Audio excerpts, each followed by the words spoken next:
నియా విజయనగరం ఉగ్రవాద కుట్ర కేసులో ఒక పెద్ద పురోగతి సాధించింది. గురువారం ఆగస్టు 28, 2025న నియా ఈ కేసులో మూడవ నిందితుడు ఆరిఫ్ హుస్సేన్ అలియాస్ అబూ తాలిబ్ను ఢిల్లీలోని ఇందిరాగాంధీ అంతర్జాతీయ విమానాశ్రయంలో అరెస్టు చేసింది. అతను దేశం నుండి పారిపోవడానికి ప్రయత్నిస్తున్నప్పుడు ఈ అరెస్టు జరిగింది.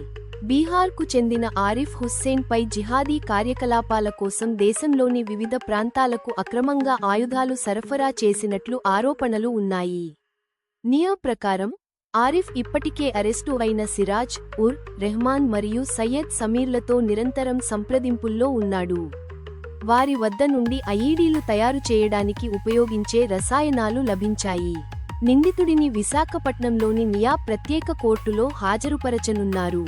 ఈ అరెస్టుతో నియా ఉగ్రవాద నెట్వర్క్కు గట్టి దెబ్బ కొట్టినట్లు భావిస్తుంది.